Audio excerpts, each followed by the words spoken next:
سمجھنا کہ ہمیں جنگ نہیں آتی، ہمیں ہی جنگ آتی ہے۔ کراچی والوں کا پتہ ہمیشہ ترک کا پتہ ہوتا ہے۔ پاک فوج زندہ باد، پاکستان بائندہ باد۔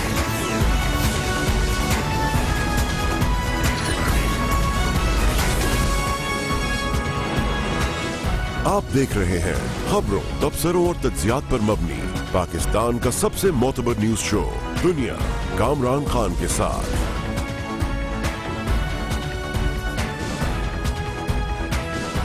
السلام علیکم، میں ہوں کامران خان۔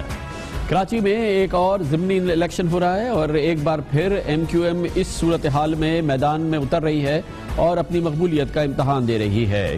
کراچی میں قومی اسمبلی کے حلقہ NA 245 اور سندھ اسمبلی کے حلقہ PS 115 میں ضمنی الیکشنز جمعرات کو ہوں گے۔ پرسوں یہ الیکشن ہوں گے اور اس حوالے سے ماحول گرمایا ہوا ہے، تشدد کے واقعات بھی ہوئے ہیں، ٹینشن بہرحال نمایاں ہے۔ گزشتہ رات لائنز ایریا کے علاقے میں متحدہ قومی موومنٹ اور ایم کیو ایم حقیقی کے کارکنوں میں ایک بڑا تصادم ہوا اور ہوائی فائرنگ کی گئی، جس میں 3 افراد زخمی ہو گئے۔ 2 روز قبل NA 245 کے علاقے 5 اسٹار چورنگی میں نارتھ نازآباد میں ایم کیو ایم اور تحریک انصاف کے کارکنوں میں تصادم ہوا، جس میں کئی افراد زخمی ہوئے تھے۔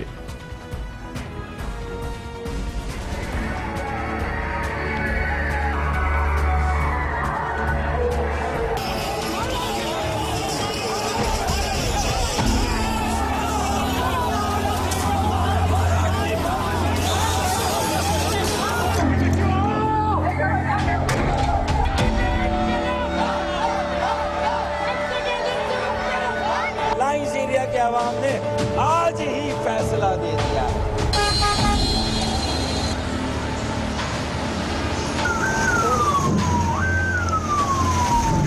ریلی آ رہی تھی، ریلیوں کو تنگ کیا گیا، روکا گیا، مخلصات بکی گئی، جس کی وجہ سے ہیجیٹیشن ہوا۔ لاٹھی بردار لوگ سریا لے کر پلاننگ کے تحت آئے۔ شرم نہیں آتی ان لوگوں کو یہ عورتوں کے اوپر حملہ کرتے ہوئے؟ اسی پورے ماحول کی وجہ سے سندھ حکومت نے ضمنی الیکشنز کے لیے NA 245 اور PS 115 میں رینجرز کو فرسٹ کلاس مجسٹریٹ کے اختیارات بھی دے دیے ہیں، جس کے تحت رینجرز گرفتاری کر کے جو لوگ گرفتار کیے جائیں ان کو وقت پہ سزا بھی دے سکتی ہے۔ موقع پہ عدالت لگا کے سزا دینے کا اختیار بھی رینجرز کو حاصل ہو گیا ہے اس ضمنی الیکشن کے حوالے سے۔ کراچی کی یہ دونوں نشستیں ایم کیو ایم نے خالی کی ہیں۔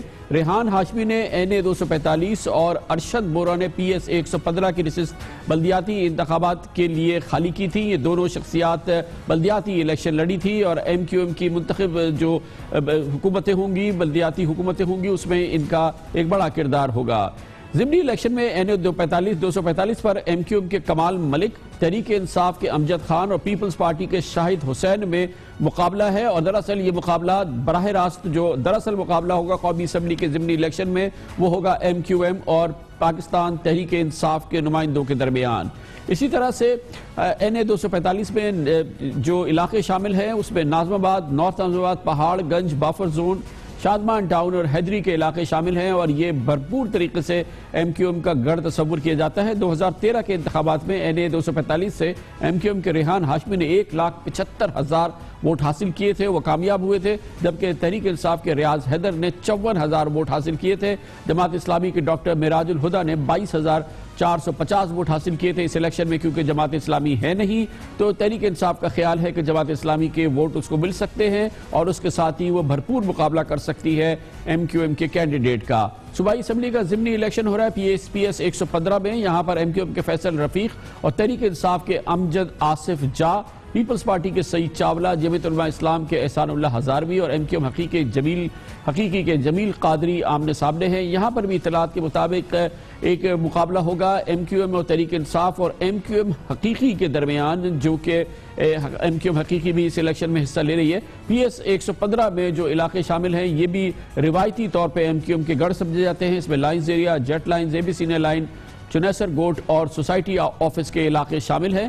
2013 کے الیکشن میں ایم کیو ایم کے ارشد بورا نے 55,804 ووٹ حاصل کیے تھے۔ یہاں پر بھرپور کامیابی ان کو ہوئی تھی۔ تحریک انصاف کے حمزہ نفیس نے 18,622 اور JUI کے عبد الغفار نے 3,935 ووٹ حاصل کیے تھے، جس کے بعد یہ الیکشن ہوا تھا، لیکن اس میں ایم کیو ایم کو کامیابی ہوئی تھی۔ ایم کیو ایم کے اس گھڑ میں ضمنی الیکشنز اور اور پھر براہ راست ایک بار پھر ایم کیو ایم اور تحریک انصاف کا مقابلہ. اس پوری صورتحال پہ بات کریں گے اور اس کے لیے ہمارے ساتھ موجود ہے متحدہ قومی موومنٹ کی رابطہ کمیٹی کے senior deputy convener doctor Farooq Sattar. بہت بہت شکریہ. فاروق صاحب بتائیے گا کہ الیکشنز کے حوالے سے اس وقت کیا صورتحال ہے؟ اب 48 گھنٹے الیکشن میں رہ گئے ہیں. کامران خان، سب سے پہلے تو میں معذرت چاہتا ہوں، یہ الیکشن کیمپین کی وجہ سے ہی آپ کے شو پر میں وقت پر نہیں آ سکا، میری معذرت قبول کریں. دیکھیں، الیکشن کی وہ گہما گہمی تو یقیناً نہیں ہے کہ جو این اے 246 کے ضمنی الیکشن میں تھے. یہ بھی ضمنی الیکشن ہے اور ضمنی الیکشن میں عموماً نہیں ہوتی ہے. ہماری یہ خواہش تھی کہ پی ٹی آئی اور جماعت اسلامی اور ہمارے مخالف امیدوار بھی کچھ ڈور ٹو ڈور کرتے، کچھ کارنر میٹنگ کرتے. انہوں نے تو جیسا کہ ہمیں واک اوور دے دیا ہے، بالکل یک طرفہ مقابلہ بالکل نظر آ رہا ہے. کوئی ایک کارنر میٹنگ میں نے کہیں پر نہیں دیکھی میڈیا میں، یا ہم نے درجنوں کارنر میٹنگز کی اور ہماری 300 خواتین کم از کم این اے 245 میں اور 150 پی ایس 115 میں ڈور ٹو ڈور کر رہی ہیں جو اسی علاقے کی ہیں. اور ہمارے جو باقی رضاکار ہیں وہ بھی ڈور ٹو ڈور کر رہے ہیں، ہم کارنر میٹنگ کر رہے ہیں. اور جلسہ نما کارنر میٹنگ ہوئی ہے جسے الطاف بھائی نے بھی 3 روز پہلے خطاب کیا تھا. بس ایک مسئلہ ہے کہ ہم یہ سمجھتے تھے کہ انشاءاللہ یہ پرامن ہو جائے گا، اس میں دودھ میں کوئی مہنگنی نہیں ڈالی جائے گی، کوئی سازش نہیں کی جائے گی، اور جو سیاسی جمہوری طریقہ ہے انشاءاللہ تعالیٰ اس سے یہ الیکشن جو ہے وہ مکمل ہو جائے گا. لیکن 2 اپریل سے کچھ شرپسندوں نے، تخریب کاروں نے، حقیقی دہشت گردوں اور جرائم پیشہ عناصر نے ہمارے دفاتر پر حملے شروع کر دیے ہیں، اشتعال انگیزی، شرانگیزی شروع کی ہے، ہمارے کئی دفاتر کو نظر آتش کیا ہے اور اسے مکمل تباہ اور برباد کر دیا گیا ہے. ہوائی فائرنگ کر کے، دکانیں بند کرا کے ایک ڈر و خوف کا ماحول پیدا کیا جا رہا ہے تاکہ جو ووٹرز ٹرن آؤٹ ہے اس کو کم کیا جائے. کامران بھائی، یہ مسئلہ ہے اس وقت. بہت بہت شکریہ. فاروق ستار ہمیں ورژن دے رہے تھے ایم کیو ایم کا ان ضمنی الیکشنز کے حوالے سے. کمرشل بریک اور اس کے بعد ہم ذکر کریں گے بھارت کے وزیر اعظم نریندر مودی ہر طرف ملک کے اندر بھی، بھارت کے اندر بھی اور بھارت کے باہر مسلمانوں کی جانب بڑھ رہے ہیں، گلے لگانے کی کوشش کر رہے ہیں. ابھی انہوں نے دلی میں ایک بہت بڑی صوفی کانفرنس کی، عالمی صوفی کانفرنس بریلوی مسلک کے لیے ایک بہت بڑی کانفرنس تھی جو خود ہوسٹ کی وزیر اعظم نریندر مودی نے. اب وہ سعودی عرب میں ہیں، سعودی عرب کو دوستی کا، محبت کا پیغام دے رہے ہیں. وہاں پر سعودی عرب کا اعلیٰ ترین سول ایوارڈ بھی ان کو ملا ہے. مودی کی یہ مسلمان ملکوں کی جانب، مسلمانوں کی جانب پیش قدمی کے بارے میں بات کرتے ہیں چھوٹے سے کمرشل بریک کے بعد.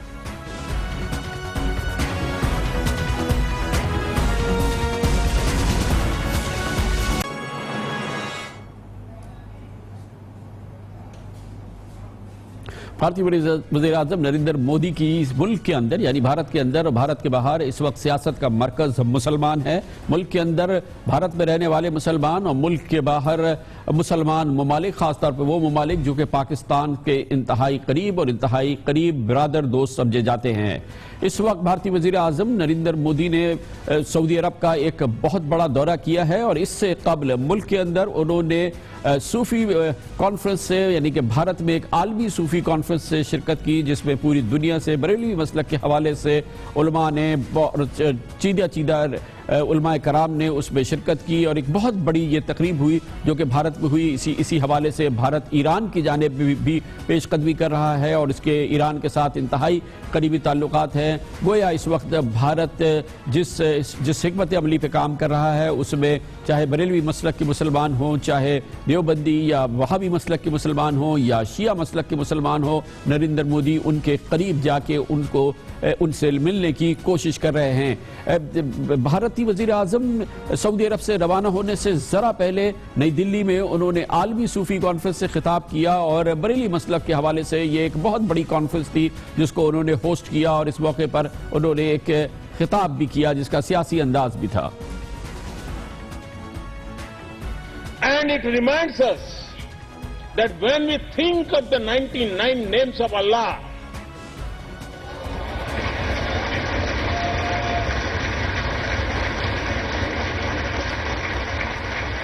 none stands for force and violence. And that the first 2 names denote compassionate and merciful. Allah is